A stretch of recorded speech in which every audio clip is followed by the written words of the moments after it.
Alrighty, so today we are finally going to talk about the last team in the moving forward series, and finally about the Evo Empire. That is Inter Miami, who of course are the defending MLS Cup champion, and they're definitely looking to try to do something that no team have done since the Galaxy did back in the 2011 and 2012 season, and that of course is repeat as MLS Cup champion. And obviously, one thing I will say immediately about Inter Miami is that once I actually do the season preview about them, which is actually not far from now. After doing this episode of the Moving Forward series tomorrow, I'll start the season preview, starting off with San Diego FC, as they are the first MLS team that is actually going to be playing a competitive game in the CONCACAF Champions Cup, and then I'll look at a couple more teams that is going to be playing the CONCACAF Champions Cup, and we'll definitely discuss a lot about in terms of some of the signings that they've done because when it comes to this offseason, I mean, I've seen before where when a team won MLS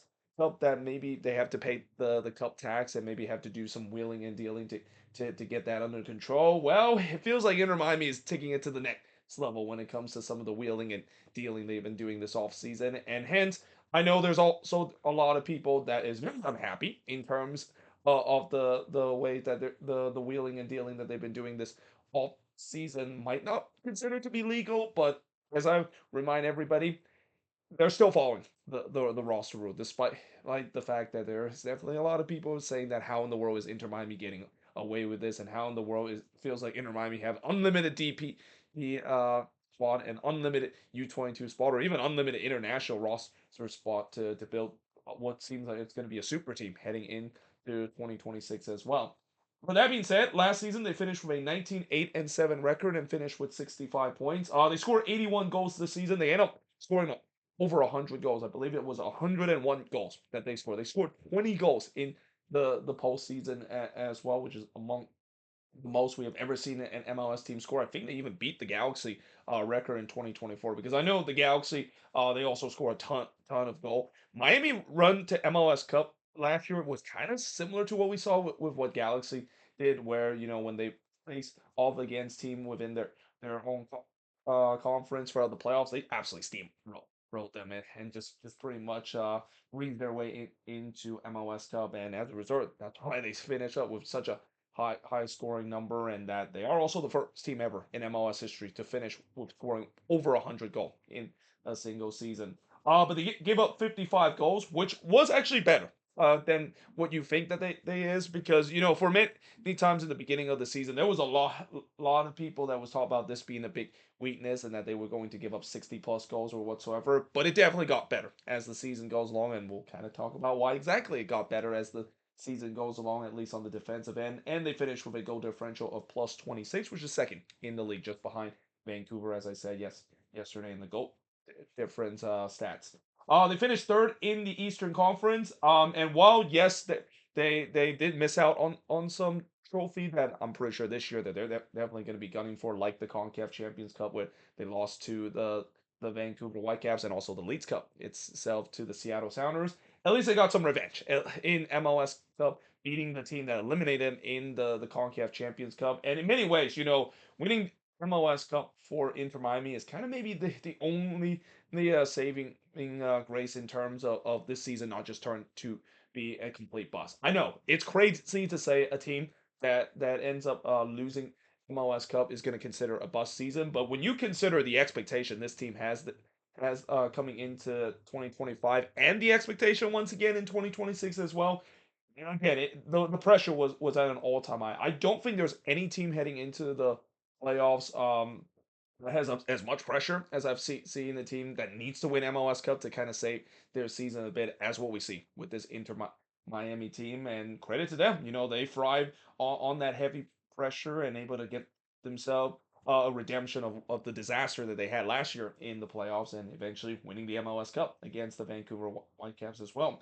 So look at the top goal scorer of this team. Unsurprisingly, the GOAT himself and the MVP himself, Lionel Messi, finished with the top goal scoring chart for the second consecutive year. Not just in this team, but also in the league overall with 29 goals. Then you got Tadeo Alande with 11 goals, Luis Suarez with 10 goals, Velasco Segovia with 8 goals, and Jordi Alba, who is no longer on this team after announcing his retirement with 6 goals. Top assist leader, unsurprisingly, it's the GOAT himself, 19 assists in in terms of the top assist leader, and I believe that actually now ties him with Andre Schreier in terms of the top assist leader. Third, I remember I said about how Andre Schreier would probably right up there in terms of being at the top. Well, it turns out that now that I see the assist chart, it seems like he was tied with Messi in terms of being the top assist leader in the league. Then you got Jordi Alba, who of course recently announced his retirement with 15 assists. Luis Suarez with 10 assists. Sergio Busquets also recently announced his retirement with 9 assists, and Telesco Segovia finished with 6 assists to round up the top five assist leader for this Inter Miami team. Look at the best win of the season. I know some people will say it's the 3-1 win that they had against the Vancouver Whitecaps because, yeah, anytime when you, of course, won MLS Cup in a cup final, that seems like it's easily categorized as the best win of the season.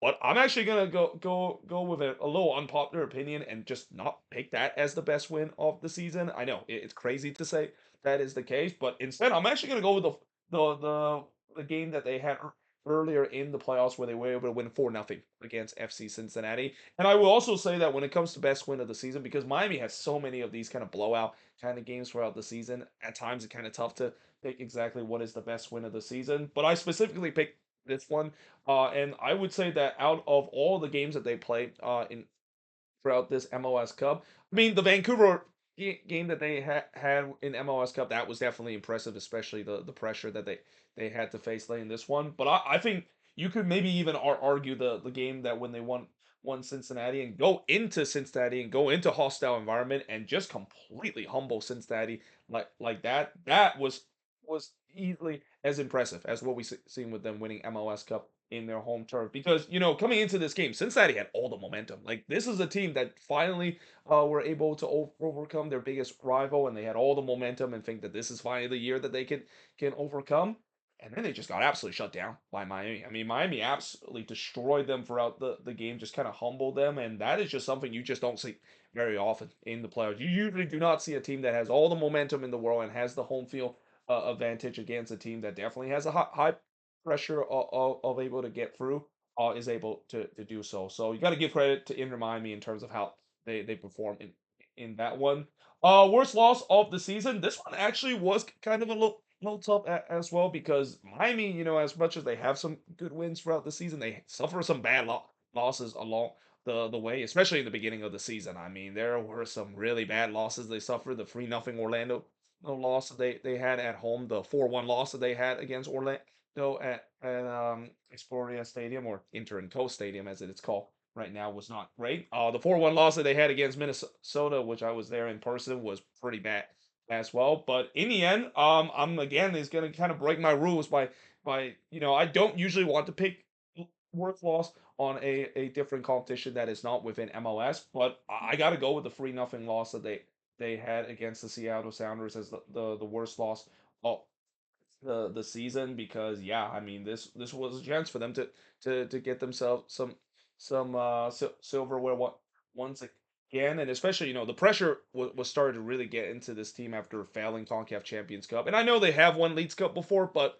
silverware is what really fueled this team. And the fact that they just completely laid an egg in that game against Seattle. And it was also part of the fact that Seattle was definitely up for this game. I mean, obviously they were up for it, especially with them playing in front of a full house.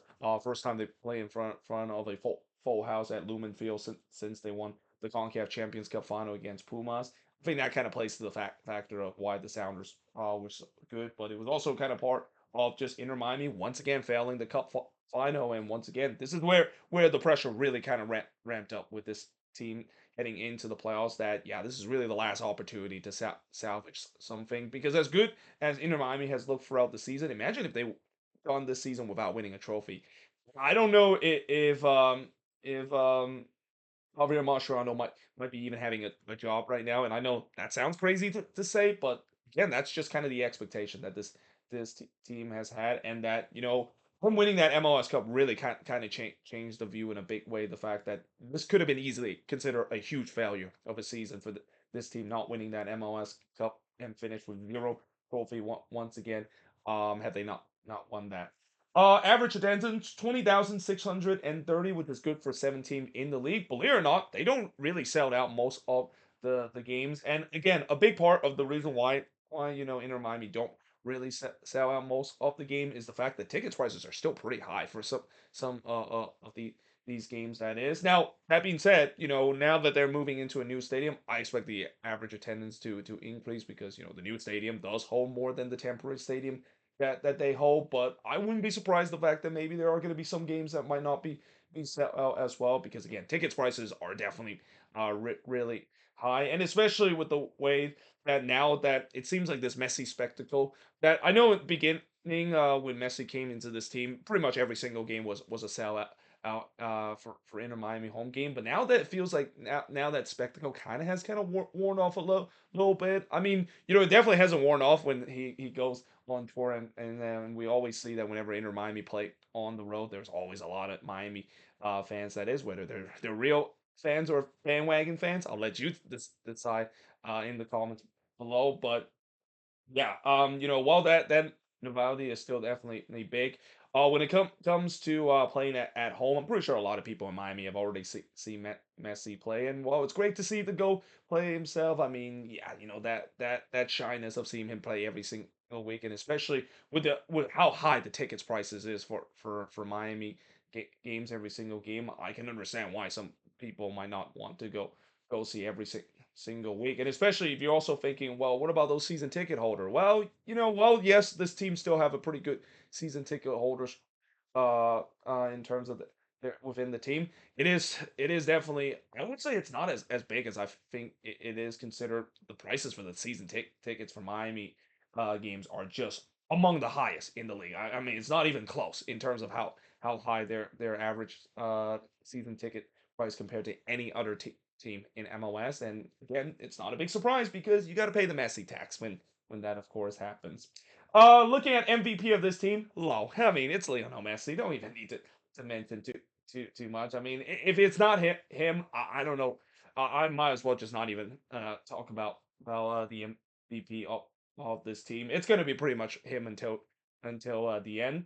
Disappointment. This one was a little bit tough because I don't really think there was a lot of players on this team kind of disappoint. I mean, I can maybe pick some of those guys that didn't really quite work out for this Inter Miami team, but that was mainly because they kind of dropped down the pecking order a bit. So in the end, I'm actually gonna go with Oscar Ustari, even though I know Ustari had his great moments throughout the season, especially in the beginning of the year and also in that Club World Cup as well. He was very big in some of those games as well, especially the opening game as well against Ali. He was huge in that one, saving a penalty and making some big save to earn a hard-fought no-no draw for Inter Miami. But really, he was also kind of very inconsistent throughout the season as well. There's been times where he has looked good, and then there's times that he wasn't good, and then he got himself injured, and Rocco's Rio Snovo came in for him, and yeah, Rio Snovo's never. I mean, he took that event pitch in a big way, and Ustari just kind of lost his job, and eventually he's no longer on this team after his contract it is terminated. I mean, I don't think a lot of people are surprised by that, because when you look at this Inter Miami goalkeeping depth chart, it is just as stacked as the team itself, especially with them just recently got another goalkeeper as well, which I'm kind of confused the fact that they decided to go for another goalkeeper. But I guess a lot of these goalkeepers, they want to follow their dreams of playing for Messi and kind of maybe ring chase a bit. So I don't blame the fact that maybe they every single goalkeeper want to join the team. And the latest one, Luis Barraza, probably got his ring chasing sweepstake one after signing with this team recently. Young player to watch. This one's another tough one as well, because believe it or not, as much as I know Inter Miami is known for their superstar player, there's really good young players on this team. This is where the supporting cast of this team is kind of not talk about how there's a lot of good young supporting cast player that can definitely be appear on my list. But in the end, I'm actually going to go with Matteo Savetti, because I've been very impressed ever since he came to this team from the summer, and what he has produced. And I think he's going to get even better as the season goes along. And you gotta also feel like he's in a dream scenario right now. Imagine him pretty much coming from the same team that Messi, of course, was, and now get to play with his idol that he's been pretty much idolizing ever since he played for New Old Boys. I mean, that has to be a dream for him, and the confidence that he has is just through the roof. And as I said, I think he's going to get much better, along with a lot of these young talented player within this Inter Miami squad. So looking at the road to MLS Cup, so in the first round, they did win game one, 3-1 against Nashville, but then they lost game two. And this is where, there was maybe that doubt with this Inter Miami team, the fact that, well, here we go again. Is this like the Atlanta game again last season? Nope. They won 4-0 against Nashville, and then after that, they just never looked back. I mean, they pretty much steamrolled their way for the rest of the playoffs up to MLS Cup. They won 4-0 against Cincinnati, won 5-1 against NYCFC, and eventually they lifted MLS Cup by winning 3-1 against the Vancouver Whitecaps. So how were they able to finally achieve that spot?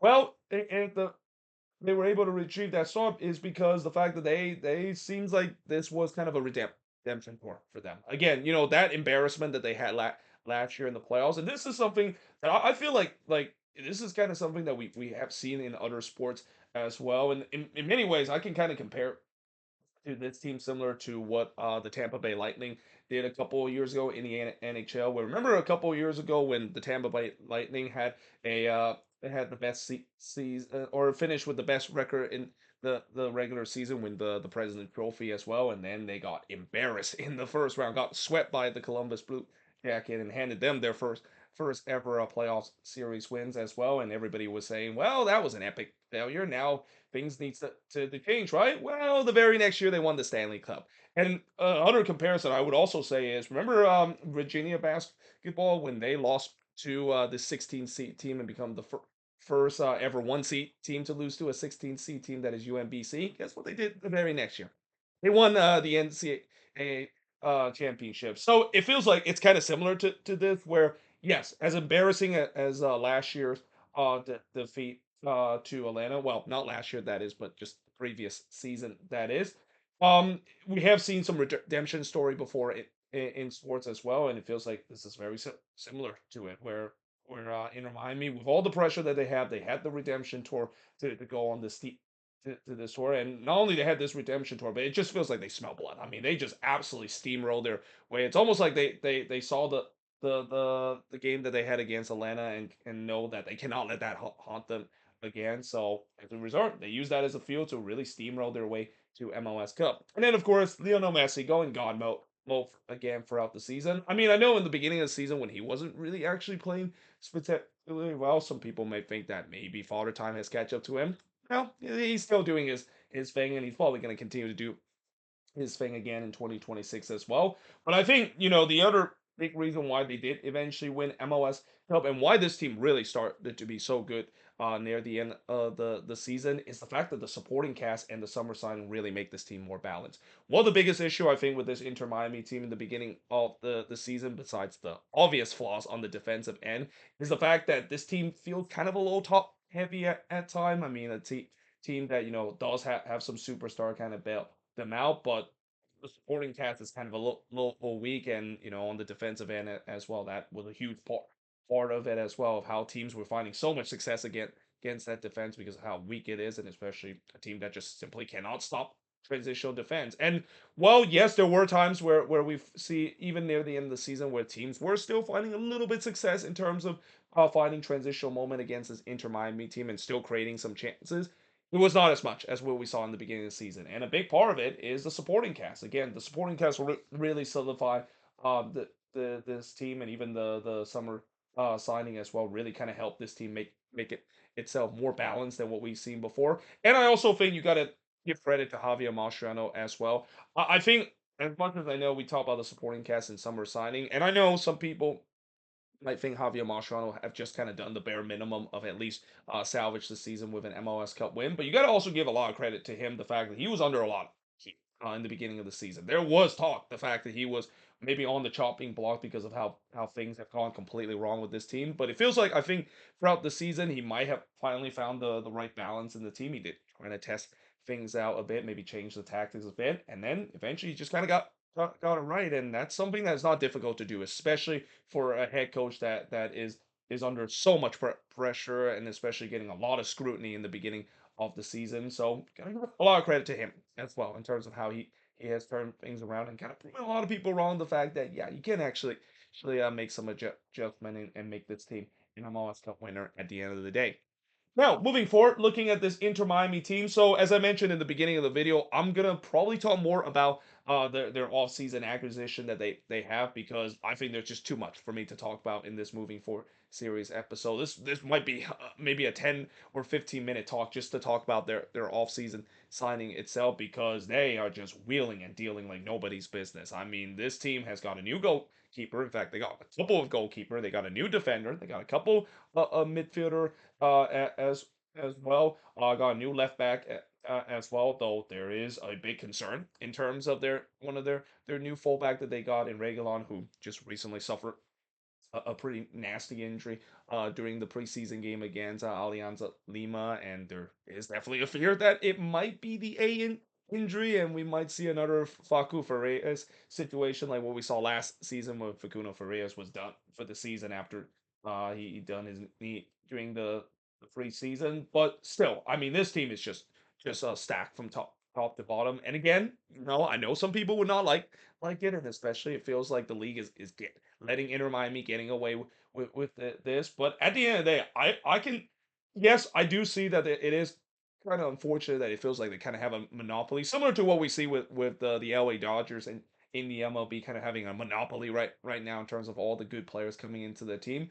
But at the end of the day, I also feel like this is another example of just simply a team that shows a lot of ambition. I feel like, again, as I said, before when I talk about this team, I feel like any teams can sign these good young players that Inter Miami of course get. Now the Messi influence can definitely plays a big part, but sometimes we can see teams maybe these splash out big in terms of getting those kind of players, and basically trying to lure them away from Inter Miami. And there's also ways where you can try to convince a players to not join the team. I mean, I know there are some teams that have failed to do so, but there are some teams that have tried hard to do so. I mean, Vancouver is a great example of it, where Miami definitely want Tristan Blackman for a very long time, and they just pretty much simply said no because they want to show ambition to keep their talent, but also making sure that they continue to make the player happy and believe that, yeah,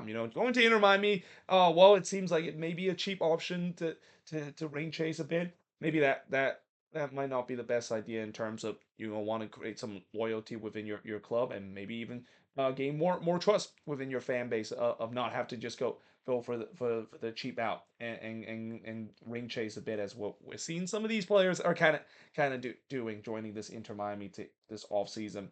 And as much as they've been doing a lot of wheeling and dealing, they still have an open DP spot. Now, most likely that DP spot is going to be Phil, and the guy that is going to fill that DP spot is going to be Herman Berterame. I mean, they've been linking with him for a while now.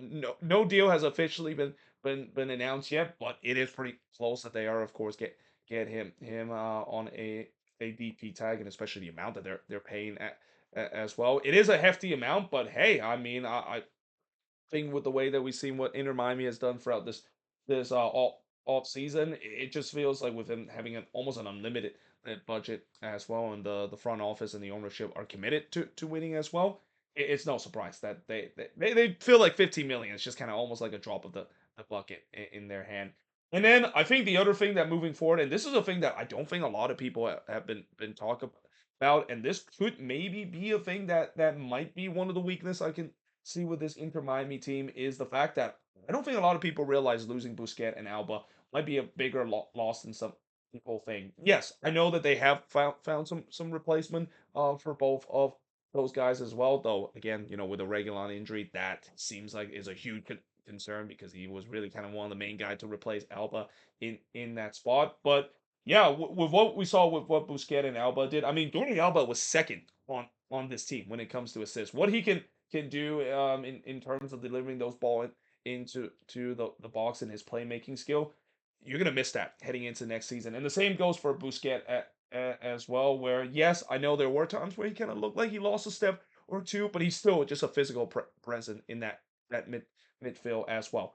That is definitely not an easy thing to replace. Even if there are getting some decent replacement and getting younger in terms of that spot. So yeah, I think that could be a bigger loss than what some people think it is, and it's not going to be easy to replace those two legends as well. But that being said, when you look at this team, and really the bonus when it comes to moving forward with this team, expectation is going to be sky high again. I think it's probably going to be even higher heading into next season because again, yes, I'm pretty sure Miami fans are happy that they're considered to themselves as MLS Cup champion, but at the end of the day, that's it's simply not good enough. I mean, this is a team that is wanted to compete for everything. This ownership has kind of shown that they want to compete for everything. With all the deals that they've done and the fact that this is probably the deepest team and the most talented team if they're going to start their starting 11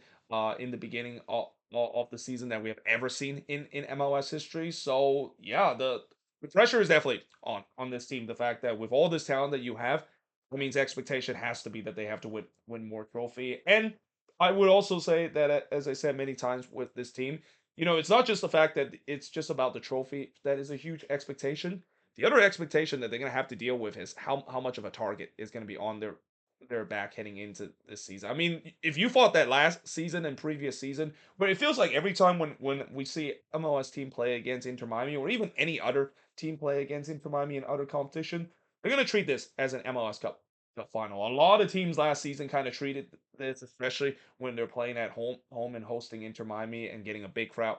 Like that, it's gonna feel like an MLS Cup final for all of these teams. So with the way that pretty much everybody is treating them like they're playing an MLS Cup final. That's not easy to do because all these other teams they're not gonna just sleep on against Inter Miami. They're definitely gonna give their best and pretty much I know that every team that's gonna be playing Inter Miami this upcoming season they're gonna circle them on the opponent when the calendar is released because that is the team that I think everybody is hunting at the season. This is definitely the team to beat heading into to next season, and with all the pressure that they've been dealing with, it'll be interesting to see whether or not if they can come top again. I mean, the old saying it's us against everybody. That's kind of the mentality that Inter Miami is going to be in. It's pretty much them versus everybody right now heading into this upcoming MLS season. But there you have it. That is pretty much it. Looking at Inter Miami in the Moving Forward series episode. As always, let me know in the comments below what do you think of this video, and if you're an Inter Miami fan or you're just a fair weather Messi fans, that is. Who do you think is the MVP, disappointment, young player to watch, and moving forward, looking at this team, how is this team going to look heading into next season? Yeah, hope you guys enjoyed this video. If you do, make sure to leave a like, smash the subscribe button, and yeah, I of course will see you guys next time.